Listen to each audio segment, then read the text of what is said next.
Welcome to the Johnny Ward Radio Show. England 6, China 1. What a performance by the Lionesses. Shut your mouth and listen. Why don't you shut your mouth, Big Gob? Don't touch it. Grab it. What's happened to banks? They won't take me money. Keep it under the bed like you did years ago. Nottingham Forest striker Trevor Francis, absolute legend. I'm up here in a spaceship in the atmosphere. Can you see me? Am I dreaming, or is everyone nutcases these days? No, you're right. Nutcases. Yeah, nutcases. Nutcases. You're all nuts. It's nice to know that Tottenham Hotspur have now got an Australian as manager. At least he'll be able to teach him how to throw the boomerang. So just talk us through the goal. I just bloody hit it and it went back in net. Amazing. I am 50 million light years away from Earth, and I can still see Donald Trump. They're horrible people. They're trying to bring me down. They're horrible people. Should we dance? Donald, you're right bloody now, you are. Cut a chips, gherkin and mushy peas, please. Doc! Well done, all of you. What's up, Doc?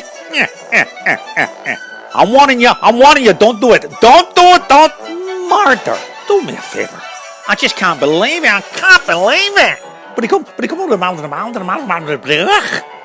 the hell are they on about, love? Would you like a nice donut? I would love one. Do you take butter? No, just jam. Boom, bang, boom, boom, boom, boom, bang. It's actually took us 2 years to reach the top of the mountain. you are complete nuts, you lot. We are ready. Here's Johnny. Uno, due, tre, quattro. What's the matter, you? Hey, gotta no respect. Hey, what do you think you do? Hey, why you look so sad? Hey, it's a not so bad. Hey, it's a nicer place. Shut up in your face. That's great. We're gonna do the better this time. I bet. Hey, what's the matter, you? Hey, gotta no respect. Hey, what do you think you do? Hey, why you look so sad? Hey, it's a not so bad. It's a nicer place. Shut up in your face. Okay, one time for mama, everybody. What's the matter, you? Hey, got no respect. Hey, what do you think you do? Hey, why you look so sad? Hey, it's a not so bad. Hey, it's a nicer place. Shut up in your face. Hey, ladies and gentlemen, welcome to the Johnny Ward Radio Show. Great to be back on air. What a week it's been, eh? What a week it's been. Unbelievable. The Lionesses 6-1. They won through to the next round of the World Cup. Absolutely fantastic way they played last night. Also, ladies and gentlemen, beer is going up. Food is going up. Everything's going up except your wages. My first guest on the show, ladies and gentlemen, is my old favourite from Boxing World, John Fury. John, thank you for coming on the show. Thanks very much, Johnny. It's always a pleasure to be in. What do you think of the Lionesses, John? Well, I think they done well to win 6-1. It was a fantastic thing. But I've got other problems on me mind, John. Oh, what sort of type of problems, though, John? Well, I'm a bit fed up, John, about litter on the floor. Oh, I didn't think you was interested in that. You know, what do you mean not interested in it? I know what you're thinking. You're thinking that all those travellers, we throw all the rubbish all over the place. Well, we don't. If you have a look at some of the gigs we get to, we clear up after ourselves. You look at that Glastonbury last week. All the bloody people there, the rubbish that was left there. Unbelievable. Should be ashamed of themselves. Now, I go out every day, John, and I take me little stick with me grabber. It's called me, I know what they are, the little grabbers. And any bit of rubbish that's there, I pick it up, put it in a bag, and I put it away. And I tell you what, John, I know what you're going to say. I'll pity anyone who throws something on the floor. John, I've had many a bloody fight, fisticuffs, with people throwing stuff on the floor and not thinking of slinging it out to cars. McDonald's stuff and stuff like that. John, I will kill them. Well, John, please calm down. No, John, don't tell me to calm down. In fact, John, wait, John, I'm sorry, John. You just upset me. I do apologise. There's an handkerchief for you, nose. John, there's no need for that. You're taking it out on me. I'm sorry, John. I do apologise. But John, I also have heard that you love animals. I love animals. Horses. Horses are a man's best friend. Have you ever looked into their eyes? Absolutely beautiful, John. Absolutely beautiful. And that's what I'm saying. All the rubbish, anyone who goes in London or wherever in the world, pick up your rubbish. Was I, John Fury, will be after you. And I don't believe, John, that animals should be kept in cages. Even budgies. You go back years ago, people used to have budgies and pelicans or whatever it is in their little cages. It's not nice if you're a bird and you're stuck in a bloody cage. How would you like it if you were stuck in here all day long? You couldn't get out. You'd drive you mad. I mean, you drive me mad. Yeah, but you drive me... No, what did you say? Nothing, John. I was just saying, like, no, it's not very nice to have budgies stuck in cages. And what about zoos? Zoos! Don't talk to me about zoos. I hate you. If I could, without getting nicked, I would go into all the circuses and get all the bloody animals out and take them back to their homes in Africa or wherever they come from. Let the animals go free. John, always a pleasure talking to... Who's that over there? It's just for a cup on the floor. It's my managing director. Pick that cup up. No, you pick it up. No, go. John, please. No. John, please stop it. That's the managing director. No, John, I've had enough of people like him. Well, John, thank you very much for coming on the show. Thanks, John. It's been a pleasure. And hopefully we'll see you next week. Ladies and gentlemen, Boxing World, the great John Fury. Thank you very much, John. Line 1, who is it?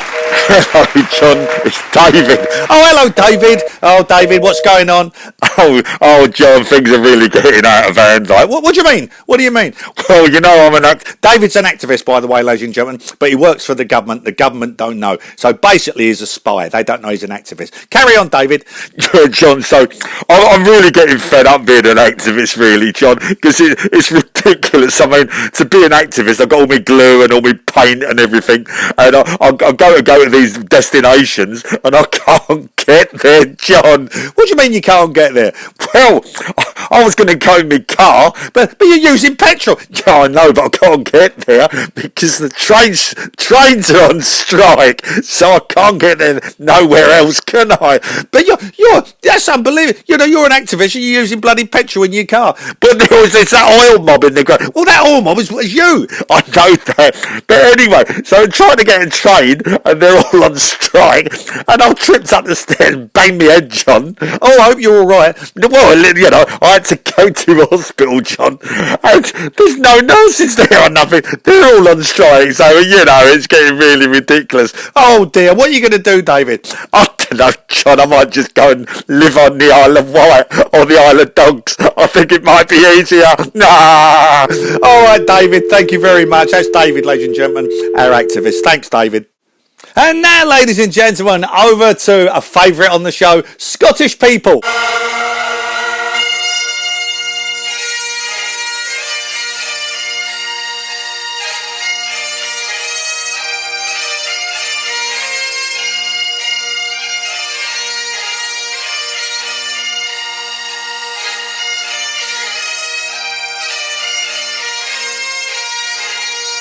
Over to Danny Griffin. Hi, Danny. How are you? I'm very well, John. I hope you're keeping well yourself and you've had a fantastic weekend. Yes, thank you very much, Danny. And what are we talking about this week, Danny? What's the topic on Scottish People? Well, this week, John, I'd like to talk about the kilt. The kilt that... Oh, Danny, please. What do you mean? What do you mean, oh? Yeah, Danny, come on, the kilt. Surely in Scotland, all the things it's got. Why can't you talk like about Dennis Law or something, or Bill Shankly? You know, listen. Whenever I come on this show, you always try to put me down. It's a good subject, the kilt. The kilt used to be a good subject. We can all talk about it up and blowing up in the hills and Killiecrankie and all that, like. But can't you talk about? I really have had enough of you, John. Well, look. Well, you know, can we talk about comedy? Can we talk about the Barras in Glasgow? That's a good topics, you know. Well, Edinburgh Castle, but you never talk about it. It's all about the kilt or up in the islands or tossing the caber. Look, Johnny, yeah, that's not nice at all, and I'm very, very fed up with you. Fed up, you're a very nasty man. Well, I don't think I'm a nasty man at all. I'm inviting you on my show and you get well paid for it, and all you come up is crap stories. They're not crap stories. I've had enough of working you. You're a nasty man, you're an awful man, and you obviously don't like me. Well, there's nothing to do with not liking him. I'm going to have you. Oh, he's gone? Danny? Oh, he's gone. Okay. It'll be all right next week.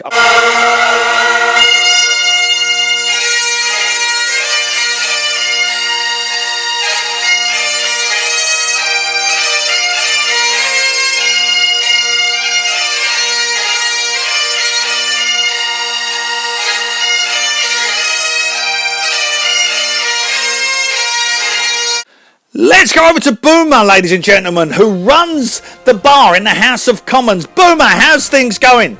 Thank you, Johnny. Yes, things are going very, very well. And everyone's still drinking quite a lot of alcohol there in the House of Commons? Oh, yes, John. Like I said, with a bacon butty about 8 o'clock in the morning and a couple of pints of beer and the girls some bottles of Prosecco, and they are well away to start a good day's work. And I think your hotel's doing very well, where Guy Fawkes used to stay in the basement. Oh, yes, the Boomer Sleep It Off Hotel. It saves you driving all back home to your lovely penthouse flats in Surrey and the big mansions, 45 acres, so you can just stay in the Sleep It Off Hotel, have a bacon bab and a cup of tea, and you are ready for a day's work.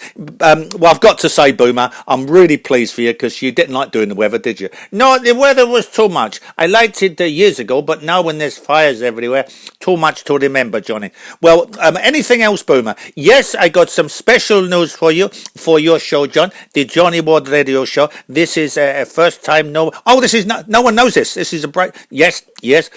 Go and tell us what it is. Is I have had Nigel Farage come. Oh, Nigel! Does he come in a lot? Well, he does, but he doesn't really drink, and he has come in with Jeannie Miller. Yes, Jeannie Miller. Yes. She didn't want us to go in Brexit, did she? And who she was with? She was with Nigel Farage. Well, he wanted to stay in Brexit. Yes, they were enemies, but now, John, they are friends. And what are they there? What did they want to? Well, I have opened up a bank. It's called the Boomer Bank, and a lot of people are joining, and the first two are Nigel Farage and Gilly. They want to put their money in my bank. That is fantastic. That is, and what type of money? Oh, we're talking about millions of pounds. They want a bank that's going to be safe. You know, you can look after it. That's brilliant. And have you got a vault or anything? No. When I asked them to bring it in pound notes, you know, a couple of suitcases each. So they got I got about 4 or 5 suitcases full of their dosh. I'm going to look after it. Do you think they'll trust you? Oh, of course, you know, once I take it to my apartment, the money will be safe. But don't you think that you should really put it in a vault? Because years ago, no. I mean, years ago, people used to put their money under the mattress, didn't they, and put it in their shoes. You know, but these days, you know, who's going to look there? Well, I think that's fantastic, Boomer. So yeah, that's Nigel Farage. He's putting his money with you in the Boomer Bank, and Gilly, I can't think of her name, but Gilly, yes. So she's putting her money in there. Yes, that is right, Johnny. Yeah, it's come to me, Gilly Miller. Yeah, that's fantastic. I mean, some people, Boomer, I'm just saying this, I'm just putting this to you. Some people might say, you know, you've got all that money now, millions and millions, and so you might do a runner. Oh, no, Johnny, I would not do a runner. Because most people do with all that money. You could go to the other side of the world and vanish. No, Johnny, I would not do that at all. Mr. Farage and Miss Miller, they can be safe and proud that I am looking after their dish dosh. Thank you very much, ladies and gentlemen. That's Boomer from the House of Commons. Thank you, Boomer. Line 2, who is it? Hello, John. It's Roger here from Windsor. Oh, hello, Roger. How are you, ladies and gentlemen? Roger lives in Throgmorton College. The King of England has let him use it. He did have an old flat in Hackney. Is that right, Roger? Yes, that's right, John. Yes, that's right. What's going on, Roger? Well, I've just got to tell you, John, that the guy that had the property before me, he lived in there with his wife. Yeah, I know that you're not allowed to say the names, Roger. Yeah, I know, but he's got ginger hair. Yes, just keep it like that. Well, he came round. He got through the security and he bashed on my door yesterday, and I opened it, and well, I'm surprised he got through the security. Well, so am I. And he said to me that could you help me? He said I've been as a case. I've had a case thrown out by the judge. He didn't elaborate what it was, but he said I've got no dosh. Can I stay in here for a little while? And I said to him, look, you can't. Could you let him stay in there? Well, no. I mean, King Charles would go absolutely ballistic. So I said to him, no, you can't come in. And he got rather irate. And we ended up having called a bundle. I used to call it a bundle in the old days, rolling about on the floor. And in the end, I just said to him, you can't stay in there. And his face went red. And he said to me, he said, look, I've got another case coming up soon in January. If I win that, I'll give you the money back for the lodgings. But I can't afford to do that because he's not allowed to be there, John. Oh, that's very difficult, Roger. What did you do? Well, the only thing I could do is call the king. And I called the king, and he came around with his guards, and they got him by the neck and threw him out. And that was the end of it. He just sauntered off down the road. I do feel sorry for him. Well, he's supposed to have had millions of pounds. Well, I don't know what he's done with it, but it's nothing to do with me. Anyway, John, I've got to go now. I'm doing the hoovering. Thanks very much, Roger. I do appreciate it. Ladies and gentlemen, Roger from Windsor. What a very honest man he is. Well, ladies and gentlemen, welcome to Football Weekly. What we've done, we've put a load of clips together, and it's of some of the old managers going back a good few years, and we're asking them what their music tastes are. So, first of all, it's Brian Clough. Brian, over the years, what type of music did you like, when you were involved in football? Well, I can always say, John, that I was a great lover of Meatloaf. Well, that surprised me, Brian. Well, it surprised everyone, but I thought he was a great singer. I admired his tenacity, and I think if he was a footballer, I'd probably play him at centre-half or maybe centre-forward, John. And we have Sir Alex Ferguson here. Thank you, Sir Alex, for coming. Alex, may I just ask you the first question? What type of music were you interested in? Or, I love the Rolling Stones. I thought they were fantastic. And I love the movement of Mick Jagger and the way he jumped about the stage. And, he was just a leader. He's the leader of the band. And what position do you think he would play if he was to play football? Oh, I think Mick would be like a sneaky little midfielder, coming through. Like Fernandez at the moment, wait till the play's gone on, and then once he hits the box, and I could just see, the players today do their celebrations, and Mick would start doing his dancing. That's fantastic, fantastic. Thank you, Sir Alex Ferguson. And we also, ladies and gentlemen, have with us the great Bill Shankly from Liverpool. Hi, Bill. Bill, first question I want to ask you is the same as I've asked to the other lads. What was your favourite music back in the day? I think it's... I've got to see the Beatles join. The Beatles, I thought they were fantastic. They come out at that time, Jerry and the Pacemakers, the Beatles, the Rolling Stones. But the Beatles was the best for me. And what player in the Beatles would you pick to be a footballer? Well, if you look at them, I think John was a bit... he done what he wanted. He didn't like authority. I think Paul don't like to be spoken to. And I think George would walk away if things got a bit upsetting. But the one for me, who I would play, it would be Ringo Starr. Very cool, very just got on with his job, didn't he say a lot? I think I would play him in goal. That's fantastic. Thank you very much, all you legends, for coming on the Johnny Wald Show. Thank you very much, ladies and gentlemen. Give a big round of applause. Line 3, who is it? It's me, Nigel from Monaco. Oh, hello, Nigel. Well, you don't seem too pleased that I've rung you up. Well, you're not positive. You're always negative. Well, what do you want me to be? Nicey to the show? I'm telling you something straight. I can't believe, John, that you have Roger on from Hackney. Roger from Hackney. Hey, what the hell is he doing in Windsor Castle? This country, that Frogmorton Cottage, I do apologise. Yes, get it right. Roger has never worked a day in his life, and from a flat in Hackney to Frogmorton Cottage, this country is going down the drain, John, and I'm sick to death of it. And there's people like you tolerate these people when they come online. David from Kent is an activist. He works for the government. He's a spy. He's an insider. Roger from Hackney is useless, hasn't done a day's work in his life, and we have to carry on. The country's going to bloody pot. The monarchy. You got someone from the monarchy, I won't say the ginger boy. He's slagging his own family. We don't do that. We keep these things secret, John. I can understand what you're saying. Well, if you think you can do something, Roger, why don't you come back and leave your place in Monaco with all your hotels and come back and try and be an MP?